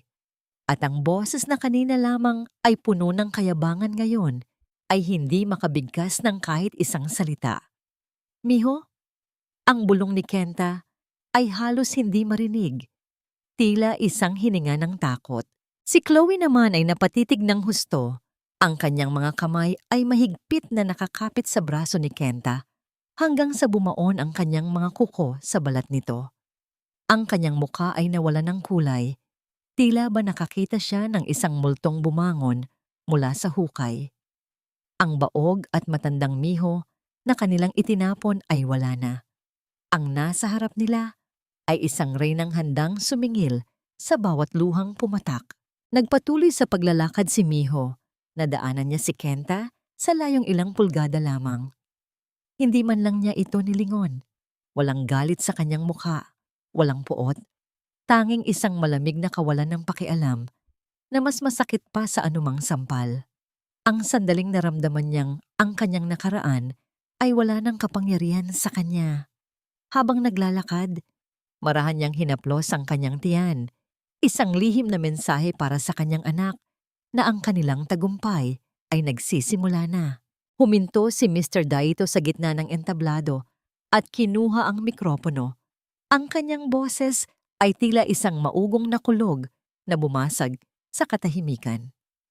Magandang gabi sa inyong lahat. Narito ako hindi lamang upang saksihan ang gabing ito, kundi upang ipakilala ang aking bagong katuwang sa negosyo. Ang babaeng magiging mukha ng Daito Group sa hinaharap, panimula ng matanda. Ipinapakilala ko sa inyo, si Madam Miho. Isang maugong na bulungan ang kumalat sa buong ballroom. Si Kenta ay tila hihimatayin sa kanyang kinatatayuan. Ang audit, ang mga offshore accounts, ang lahat ng kanyang ninakaw ay tila nagbabalik sa kanyang isipan bilang mga ebidensyang hawak na ngayon ng babaeng kanyang minaltrato. Tumingin si Miho sa karamihan at sa huling pagkakataon, ang kanyang mga mata ay dumapo kay Kenta. Isang matalim at makahulugang ngiti ang sumilay sa kanyang mga labi. Ang bawat segundo ng katahimikan ay tila isang matalim na kutsilyo na humihiwa sa pagkatao ni Kenta. Naramdaman niya ang malamig na pawis na dumadaloy sa kanyang likuran. Alam niya, sa sandaling iyon, na ang marangyang party na ito ay hindi pala para sa kanyang kasal. Ito ay para sa kanyang sariling paghuhukom. Hanggang saan kaya kayang panindigan ni Kenta ang kanyang maskara bago ito tuluyang mabasag sa harap ng lahat? At ano ang gagawin ni Miho kapag ang mga pulis na naghihintay sa labas ay pumasok na upang tapusin ang palabas? Ang tunog ng mahinang musika ay nagsimulang muling tumugtog, ngunit sa pandinig ni Kenta, ito ay tila isang martsa patungo sa kanyang sariling bitayan. Hindi ang liwanag ng mga chandelier ang naglantad sa iyong dumi, Kenta, kundi ang sarili mong anino na pilit mong itinago sa likod ng iyong mga kasinungalingan. Ang boses ni Miho ay hindi sumisigaw, ngunit ang bawat salitang lumalabas sa kanyang mga labi ay tila isang maugong na kampana na nagpapatahimik sa buong ballroom. Nakatayo siya sa gitna ng entablado. Ang emerald green na gown ay tila isang baluti ng katarungan. Sa likuran niya, ang dambuhalang screen na kanina lamang ay nagpapakita ng mga larawan ng masayang pagsasama ni Kenta at Chloe ay biglang nagbago. Ang bawat panauhin ay napaigtad ng makita ang mga dokumento ng bangko, mga audit report at ang mga video recording ng mga lihim na pakikipagtagpo ni Kenta sa mga ghost suppliers. Ang bawat numero na ninakaw ni Kenta sa Daito Group ay nakaplaster sa screen, malinaw at hindi maikakaila. Ano ito? Sir Daito, mali ito. Paninira lang ito. Ang palahaw ni Kenta. Ang kanyang boses ay puno ng desperasyon habang sinusubukang lumapit sa entablado. Ngunit mabilis siyang hinarang ng mga security guard. Ang tunog ng pagpigil sa kanya, ang pagkiskis ng kanyang mga sapatos sa makintab na sahig, ay tila isang hudyat ng kanyang huling pagkatalo. Humarap si Miho kay Kenta. Ang kanyang mga mata ay nanunuot sa kaluluwa ng lalaking dati niyang minahal. 20 anyos, Kenta. 20 anyos akong nanahimik at nagtiis. Pinagkatiwala ko sa iyo ang lahat, pati na ang inheritance na iniwan ng mga magulang ko na palihim niyo palang nilustay ni Doña Elena. Sinabi mong baog ako na isinumpa ang aking sinapupunan para lang magkaroon ka ng dahilan na itapon ako sa kalsada na parang basura. Isang maugong na bulungan ang bumalot sa mga panauhin. Si Doña Elena, na nakaupo sa harap, ay tila gustong maglaho sa kanyang kinatatayuan habang nararamdaman ang mga mapanghusgang mata ng kanyang mga kakilala. Pero ang katotohanan ay mas matalas pa sa iyong mga salita. Pagpapatuloy ni Miho, sa isang kumpas ng kanyang kamay, muling nagbago ang screen. Ngunit sa pagkakataong ito, hindi ito mga dokumento ng pera. Iyon ay ang malinaw na imahe ng isang ultrasound. Ang munting hugis ng isang bata. Ang pintig ng puso na nakikita sa monitor ay tila isang sampal sa mukha ni Kenta. Hindi isinumpa ang aking sinapupunan, Kenta. Ang isinumpa ay ang iyong budhi. Wika ni Miho. Ang kanyang boses ay nanginginig sa emosyon ngunit nananatiling matatag. Ang batang ito ay lalaking may dangal, malayo sa laso ng iyong pangalan. Sa gitna ng kaguluhan, biglang bumitaw si Chloe sa braso ni Kenta. Ang kanyang mukha na kanina ay puno ng tagumpay, ngayon ay puno ng takot. Wala akong alam dito. Pinilit lang niya ako. Si Kenta ang may plano ng lahat, pati na ang paglipat ng pera. Huwag niyo akong isali dito. Ang pagtatraydor ni Chloe ay tila ang huling pako sa kabaong ni Kenta. Napaluhod si Kenta sa sahig, ang kanyang tuxedo na dati ay sumisimbolo ng kanyang kapangyarihan, ngayon ay tila isang maruming basahan. Ang tunog ng pagbukas ng malalaking pintuan ng ballroom ay muling umalingaw-ngaw. Ngunit sa pagkakataong ito, ang pumasok ay mga lalaking nakauniporme. 4 na pulis ang mabilis na lumapit kay Kenta. Ang malamig na tunog ng posas na naglalakip sa kanyang mga kamay ay narinig sa buong silid. Isang matalim na tunog na nagtatapos sa kanyang mga pangarap ng kayamanan. Kenta Rodriguez, you are under arrest for qualified theft, estafa, and falsification of documents. Anunsyo ng opisyal. Habang hinihila si Kenta palabas ng ballroom, ang kanyang mga palahaw ng paghingi ng tawad at pagsamo kay Miho ay tila mga tuyong dahon na tinatangay ng hangin. Lumingon si Kenta. Sa huling pagkakataon, ang kanyang mga mata ay puno ng luha at pagsisisi, ngunit ang tanging nakita niya ay ang likuran ni Miho na dahan-dahang lumalakad patungo kay Mr. Daito. Naiwan sa gitna ng ballroom si Miho, nakatayo sa ilalim ng nagniningning na mga ilaw. Naramdaman niya ang marahang pagtulo ng isang luhang hindi para sa lungkot, kundi para sa kalayaan. Ang kanyang kamay ay mahigpit na nakahawak sa kanyang tiyan. Tila sinasabi sa kanyang anak na ang gabi ng kanilang pagdurusa ay tapos na. Ngunit sa gitna ng kanyang tagumpay, isang mabilis na pagbulong mula sa isa sa mga tauhan ni Mr. Daito ang nagpabago sa kanyang ekspresyon. Sir, may problema po sa labas. Si Chloe, nakatakas siya sa likod at may dala siyang isang bag na naglalaman ng mga orihinal na titulo ng inyong mga ari-arian. Ang katarungan ba ay tuluyan na ngang nakamit? O may isa pang ahas na naghihintay sa dilim upang bawiin ang lahat?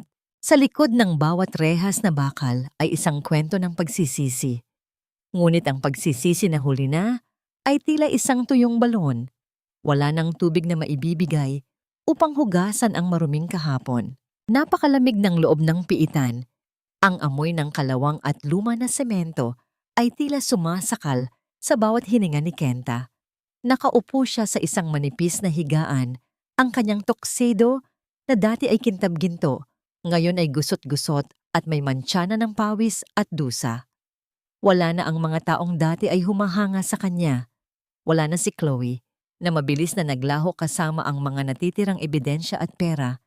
At wala na rin ang kanyang ina, na si Elena, na kasalukuyang nagtatago sa isang maliit at maduming paupahan dahil sa takot na madamay sa kanyang mga kaso. Ang tunog ng marahas na pagkiskis ng bakal na pinto ay umalingaw sa pasilyo na sinusundan ng mahihinhin ngunit matatag na hakbang ng mga sapatos. Nag-angat ng tingin si Kenta. Sa likod ng makapal na salamin ng visitation room, nakita niya ang isang babaeng tila nagmula sa isang magandang panaginip. Si Miho. Kahit sa gitna ng gray na paligid ng kulungan, nagliliwanag ang kagandahan ni Miho. Ang kanyang balat ay masigla at ang kanyang mga mata ay wala ng bakas ng takot. Dahan-dahan siyang naupo sa tapat ni Kenta. Miho!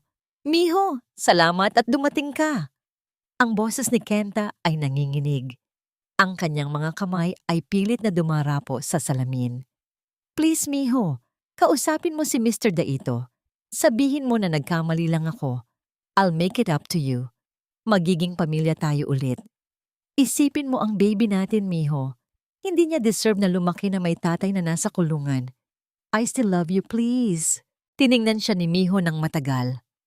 Walang galit sa kanyang mga mata, kundi isang malalim na awa. Awa para sa isang lalaking hanggang sa huli ay sinusubukan pa ring gamitin ang manipulasyon para iligtas ang sarili. Hindi ka nagbago, Kenta. Mahinahong sagot ni Miho. Ang kanyang tinig ay kasing linaw ng kristal. Gagamitin mo pa rin ang anak ko para sa sarili mong kapakanan. Ang batang ito ay hindi na sa'yo, Kenta. Binura mo ang karapatan mo nung gabing itinapon mo kami sa putikan. Naparito ako hindi para makinig sa mga kasinungalingan mo, kundi para ibigay ang huling paalam sa lalaking akala ko ay asawa ko. No, Miho! Don't do this! I was blinded by Chloe. Siya ang may kasalanan. Palahaw ni Kenta, ang kanyang mga kamao ay humahampas sa salamin. Lumilikha ng isang mapurol na tunog ng pagbagsak ng laman sa matigas na ibabaw. Pinatawad na kita, Kenta. Pero ang pagpapatawad ay hindi nangangahulugang babalik ako sa impyernong ginawa mo. Ang pagpapatawad ay para sa ikakatahimik ng puso ko at para sa malinis na simula ng anak ko. Tumayo si Miho. Ang bawat galaw niya ay puno ng grasya. Ang hustisya ang maniningil sa iyo ngayon. Harapin mo ang bawat taon sa loob ng seldang ito bilang kabayaran sa bawat luhang pumatak sa akin at sa mga taong ninakawan mo. Tumalikod si Miho. Iniwan ng isang lalaking humihikbi at nagsusumamo sa hangin. Paglabas niya ng gusali, sinalubong siya ng mainit na sikat ng araw.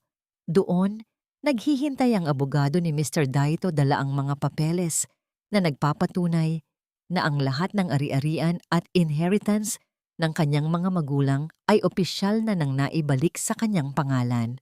Sa kabilang dako ng lungsod, si Doña Elena ay nakaupo sa isang silya sa isang masikip na kwarto. Hawak niya ang isang latang sardinas, ang kanyang mga kamay na dati ay puno ng ginto, ngayon ay nanginginig sa gutom at pangungulila.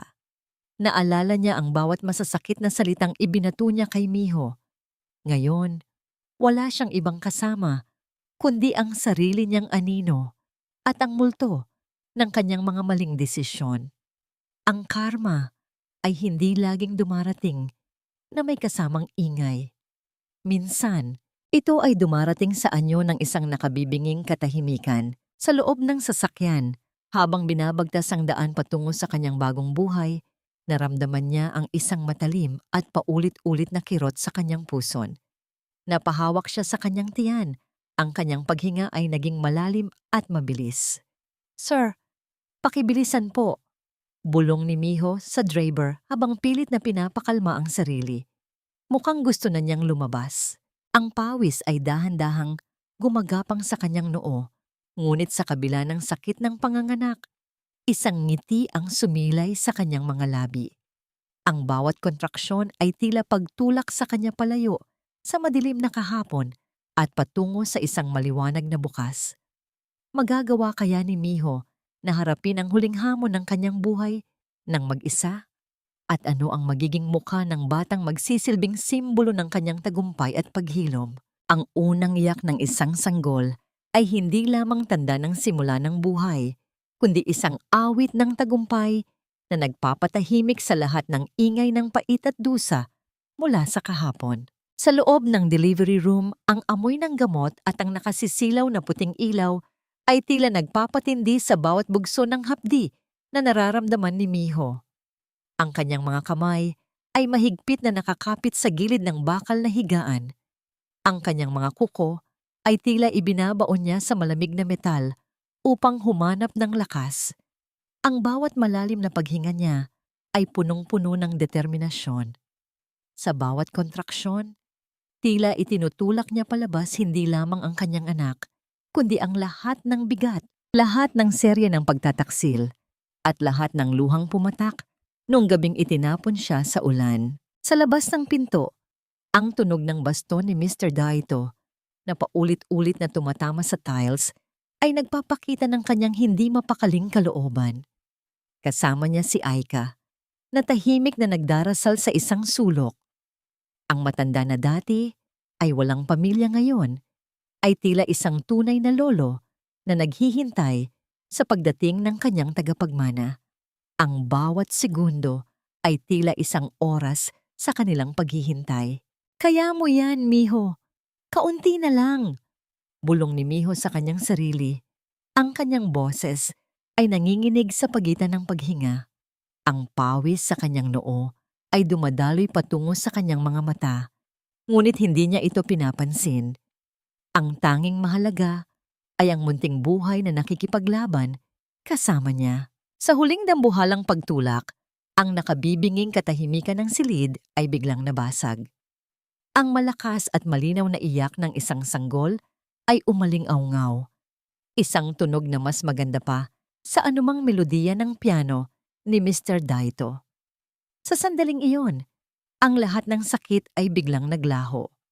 Napalitan ito ng isang uri ng kaginhawaan na tila isang malamig na tubig na bumuhos sa kanyang pagkatao. Dahan-dahang inilapag ng nurse ang sanggol sa dibdib ni Miho. Ang init ng balat ng bata at ang amoy ng bagong silang na buhay ay tila naging selyo ng kanyang kalayaan. Isang batang lalaki na may mga matang tila nagniningning na bituin kahit nakapikit pa. Mateo, bulong ni Miho, habang ang mga luha ng wagas na kaligayahan ay dumadaloy sa kanyang mga pisngi. Ang pangalan mo ay Mateo, dahil ikaw ang regalo ng Diyos sa akin matapos ang mahabang gabi. Makalipas ang ilang buwan, ang sikat ng umaga ay masayang sumisilip sa malawak na hardin ng isang bagong tahanan. Hindi na ito ang mansyong puno ng takot, kundi isang bahay na puno ng halimuyak ng mga bulaklak ng hasmin. Nakaupo si Miho sa isang tumba-tumba, karga ang malusog at tumatawang si Mateo. Sa di kalayuan, makikita si Mr. Daito na nagbabasa ng dyaryo habang si Aika ay nakikipaglaro sa bata. Si Miho ay hindi na lamang isang ina. Siya na ngayon ang nagpapatakbo ng The Miho Foundation, isang kanlungan para sa mga kababaihang dumanas ng pang-aabuso at pagtataksil. Ang bawat sentimo ng kanyang nabawing inheritance ay ginamit niya upang bigyan ng bagong simula ang mga taong inakala ng mundo ay wala ng halaga. Sa kabilang bahagi ng lungsod, sa loob ng isang madilim na selda, naririnig ni Kenta ang tunog ng malayo at mahinang tawanan mula sa telebisyon ng mga bantay. Wala siyang ibang naririnig, kundi ang tunog ng sarili niyang paghinga at ang pagsisising huli na. Ang kanyang mundo ay naging kasing liit ng rehas na nakapalibot sa kanya, habang ang mundo ni Miho ay naging kasing lawak ng kalangitan. Isang hapon, dinala ni Miho si Mateo sa tapat ng lumang simbahan kung saan siya huling gumanap bilang isang biktima. Tumayo siya sa mismong lugar kung saan siya bumagsak noong gabing iyon. Ngunit ngayon, hindi na siya nakaluhod sa putikan. Nakatayo siya ng matuwid. Suot ang isang simpleng puting bestida na sumasayaw sa ihip ng hangin. Tiningnan ni Miho ang malaking krus sa itaas. Wala nang ulan. Tanging ang asul na langit na puno ng pag-asa. Tapos na ang pagtitiis, anak, bulong ni Miho habang hinahalikan ang noo ni Mateo. Nandito na tayo sa bukang liwayway. Ang tunog ng mga kampana ng simbahan ay nagsimulang tumunog. Tila isang huling hudyat na ang lahat ng sugat ay tuluyan ng naghilom. Ang kwento ni Miho ay hindi nagtapos sa paghihiganti, kundi sa pagtuklas na ang pinakamagandang uri ng paniningil ay ang mabuhay ng malaya, marangal, at punong-puno ng pag-ibig. Sa huling pagkakataon, lumingon si Miho sa kalsadang tinahak niya. Isang malalim na hininga, isang huling ngiti, at dahan-dahan siyang naglakad palayo. Dala ang kanyang anak patungo sa isang hinaharap na wala ng anino ang nakaraan. Lumipas ang mga taon na tila ba isang banayad na agos ng ilog sa gitna ng isang tahimik na kagubatan. Sa malawak na veranda ng bagong tahanan ni Miho, ang bango ng mga bulaklak ng dapo at hasmin ay humahalo sa amoy ng sariwang damo matapos ang isang maikling pag-ulan sa hapon. Wala na ang amoy ng putik, wala na ang amoy ng luma at maduming kalsada na minsan ay naging saksi sa kanyang pagkadurog. Nakaupo si Miho sa isang silyang gawa sa kawayan habang pinapanood ang 5 taong gulang na si Mateo na masayang hinahabol ang isang makulay na paru-paro sa hardin. Ang bawat tawa ng bata ay tila isang muling pagkabuhay ng lahat ng pangarap na inakala ni Miho ay tuluyan ng namatay. Sa tabi niya, si Mr. Daito na mas mukha ng masigla ngayon kaysa noong unang pagkakataon silang nagkita, ay dahan-dahang humihigop ng kanyang mainit na tsaa. Ang bilis ng panahon, Miho, malumanay na wika ni Mr. Daito habang nakatingin kay Mateo. Sino ang mag-aakala na ang batang iyan ang magiging pinakamalakas na haligi ng ating kumpanya sa hinaharap? Ngumiti si Miho, isang nangiti na hindi na lamang sa labi nagmumula, kundi pati na rin sa kanyang mga mata. Hindi ko po hinahangad na maging makapangyarihan siya, sir. Ang tanging dasal ko lang ay lumaki siyang may pusong marunong kumilala sa utang na loob at may dangal na hindi kayang bilhin ng kahit anong yaman. Sa bawat linggo, ugali na ni Miho ang bumisita sa kanyang foundation. Ang The Miho Foundation ay naging isang malaking pamilya. Nakikita niya doon ang mga babaeng dati ay katulad niya, wasak, itinapon, at walang pag-asa. Ngunit sa ilalim ng kanyang kalinga, nakikita niya ang kanilang muling pagbangon. Iyon ang kanyang tunay na tagumpay. Ang katarungan para sa kanya ay hindi lamang ang pagkabilanggo ni Kenta, kundi ang kakayahan niyang maging liwanag para sa iba. Kumusta na nga ba si Kenta? Paminsan-minsan ay nakakatanggap si Miho ng balita. Si Kenta ay nananatili pa rin sa loob ng rehas. Tumatanda ng mag-isa, ang kanyang pangalan ay naging isang babala sa halip na isang inspirasyon. Si Chloe naman ay balitang nagtatago sa ibang bansa. Nabubuhay sa takot na balang araw ay maabutan din siya ng mahabang braso ng batas.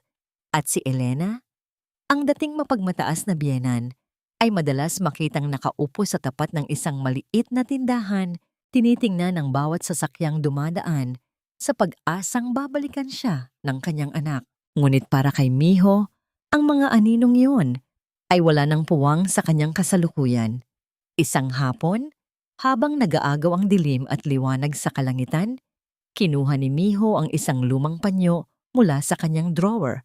Doon ay may nakabalot na isang piraso ng tuyong rosas, ang rosas na ibinigay sa kanya ni Mateo noong nakaraang kaarawan niya. Pinagmasdan niya ang papalubog na araw na nagbibigay ng kulay kahel at lila sa abot tanaw. Wala ng sakit, wala ng pait. Ang huling luha ni Miho ay pumatak na noong gabing isinilang niya ang kanyang anak. Mula noon, ang bawat patak ng tubig sa kanyang mga mata ay naging simbolo na lamang ng pasasalamat.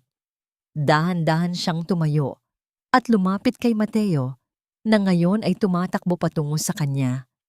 Binuhat niya ang bata at naramdaman ang init ng yakap nito sa kanyang leeg.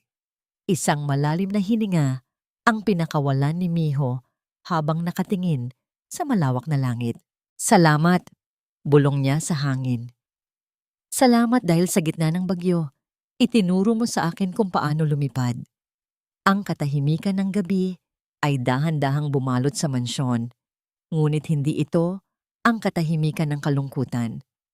Ito ang katahimikan ng isang pusong sa wakas ay nakahanap na ng kanyang tunay na tahanan.